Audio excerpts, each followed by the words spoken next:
Kami lanjutkan perbincangan bersama Aisnina Azahra dan ibunya Daru Setiorini. Bergabung pula saat ini Nofrizal Tahar, Direktur Pengelolaan Sampah Kementerian Lingkungan Hidup dan Kehutanan. Selamat malam Pak Nofrizal.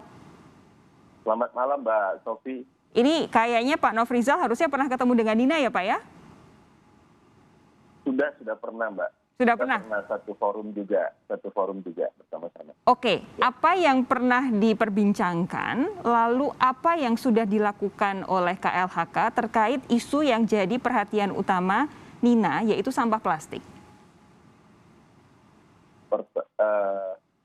Terima kasih Mbak Sofi, selamat malam para pemirsa Kompas TV dimanapun berada. Pertama tentu apa yang dilakukan Nina dan dicapai Nina ini sesuatu yang membanggakan tentunya buat remaja-remaja di Indonesia, generasi Y, generasi Z tentunya. Mudah-mudahan ini akan menjadi inspirasi tentunya buat kaum milenial ini, sehingga bisa menjadi membangun kesadaran kolektif yang sama dengan apa yang dilakukan juga oleh Nina. Apa yang disuarakan Nina ini sebenarnya merupakan kerisauan semua remaja di seluruh dunia, Mbak Sofi. Karena ini memang persoalan sampah plastik adalah persoalan global. Pemerintah merespon ini dengan cepat. Pertama adalah Bapak Presiden sudah menetapkan tahun 2025 Indonesia harus mengurangi 70% sampah plastik laut. Dan ini langsung dikeluarkan dalam bentuk Perpres 83 tahun 2018. Okay. Dan selama 2 tahun ini kita bisa lihat progresnya juga sudah mengurangi 15,2% sampah plastiknya, Mbak Sofi. Oke. Nina, apa yang Nina bisa tanggapi tentang rencana pemerintah 70% mengurangi sampah plastik di laut pada tahun 2025? Ya, tanggapan saya ya bagus, pemerintah sudah mau memprioritaskan ya, sudah mau membahas tentang isu sampah plastik. Karena memang kalau sekarang lingkungannya sudah tercemar berat oleh plastik, nanti pasti kalau lebih parah, lebih rusak generasi muda, generasi saya yang akan merasakan dampaknya gitu. Jadi ya, juga tuntutan saya kepada Pak Presiden yaitu untuk saya ingin Indonesia untuk stop mengimpor sampah plastik dari negara-negara maju dan membuat peraturan ya untuk memilah sampah sendiri dari negara kita masing-masing. Karena kita kan tidak mempunyai kapasitas gitu ya untuk mengolahnya. Kita sudah punya banyak sekali masalah tentang sampah ya. Jadi dan kapasitas daur ulang di negara kita sangatlah kecil, sangatlah sedikit. Di Indonesia juga sama, sampah domestik kita juga masih banyak yang belum terkumpul. Baik. Dan ya saya harap kita bisa berhasil mengurangi sampah plastik di lautan. Oke. Ini disampaikan oleh Nina, ini juga sudah disampaikan beberapa kali di berbagai forum. Tapi Pak Nofrizal, yang butuh kita tahu, kenapa sih kita masih impor sampah dari negara maju? Begini Mbak Sofi, regulasi kita, undang-undang kita sebenarnya itu melarang impor sampah, itu tidak diperkenankan. Yang kedua juga impor limbah bahan berbahaya beracun tidak diperkenankan. Yang diperkenankan itu adalah impor bahan baku. Jadi yang diimpor itu sebenarnya adalah scrap sebenarnya. Cuma memang dalam mengimpor scrap kertas, scrap plastik, itu impuritiesnya adalah sampah rumah tangga dan limbah mungkin ada limbah B3. Itu sebenarnya yang terjadi. Kenapa? Karena industri kertas kita itu memang membutuhkan bahan baku yang cukup besar, mungkin 8 juta ton dari sampah kertas terpilah setiap tahunnya. Oke, tidak adakah cara untuk kemudian bisa mencegah ini atau paling tidak meminimalisasi begitu?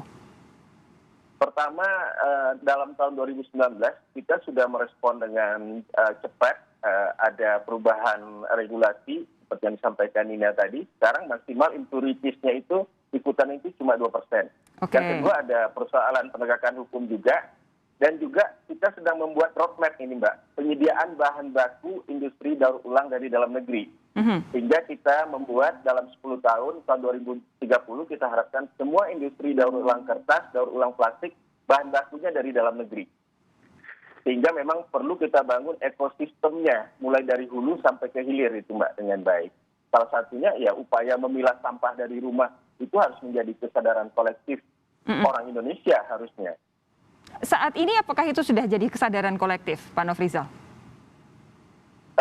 Yang ingin saya sampaikan adalah trennya membaik, Mbak. Trennya itu membaik. Nah, mungkin Mbak Sofi bisa lihat sekarang industri social entrepreneur yang sifatnya startup itu muncul di mana-mana sekarang. Kita tinggal buka aplikasi, kita udah pilih sampah di rumah dijemput, banyak sekarang. Kemudian juga kita sudah menyiapkan juga regulasi untuk mendorong gerakan partisipasi publik seperti bank sampah. Termasuk sektor informal kita siapkan. Oke. Indikasinya dalam 4 tahun ini itu terjadi peningkatan dari 3% menjadi 14%. Baik. Saya pikir ini sesuatu tren yang membaik tentunya, Mbak. Oke, Nina tentu sudah mendengar jawaban dari Pak Nofrizal.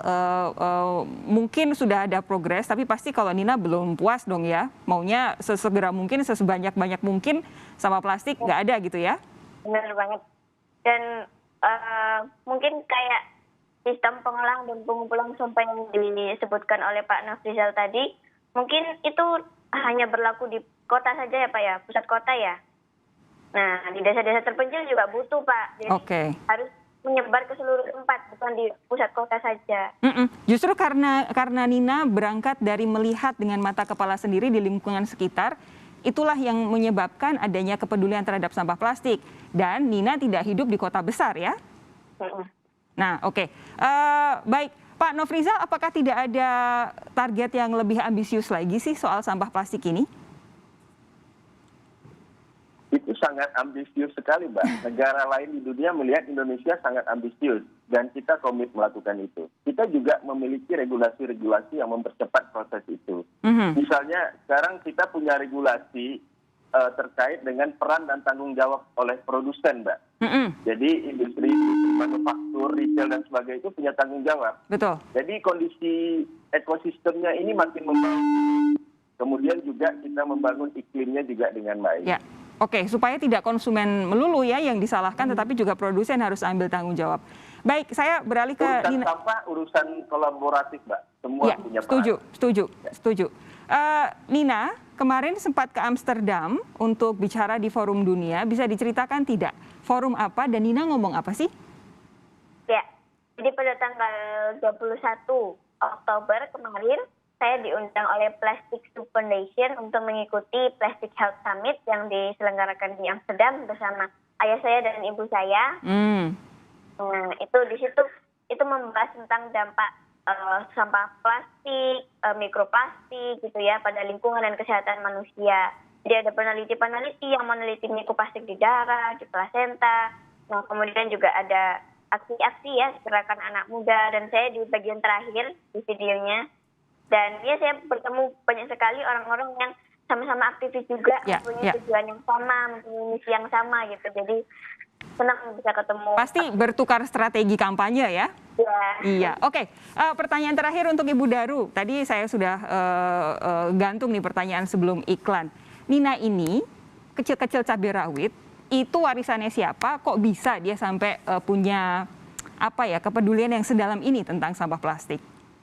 Iya, Nina itu memang sejak kecil anaknya itu cenderung percaya diri dan suka tampil di depan publik gitu Mbak. Jadi sejak TK, SD dia sering ikut pagelaran seni atau lomba storytelling gitu. Dan dia tuh orangnya selalu agak cerewet gitu ya. Jadi kalau ada nggak pas sama kemauan dia atau pikiran dia itu dia langsung ngomong gitu. Jadi memang anaknya itu ekspresif dan cenderung bawel gitu ya, dan dia sangat langsung to the point gitu, apa yang jadi keluh kesah dia itu dia akan langsung ungkapkan gitu. Jadi itu juga yang menjadi pemicu kenapa Nina ini bisa tampil dan menunjukkan kepeduliannya, keresahannya ke forum publik bahkan sampai di forum internasional gitu, karena memang dia bisa menyampaikan perasaannya dan gagasannya itu dengan terbuka gitu. Oke, emang tinggal harus dicarikan jalannya saja supaya betul-betul komit dengan aktivisme yang ini begitu. Tapi terakhir Bu Daru, kami juga penasaran sebenarnya, Nina itu kan sudah aktif sejak beberapa tahun yang lalu, artinya bahkan mungkin sebelum SMP.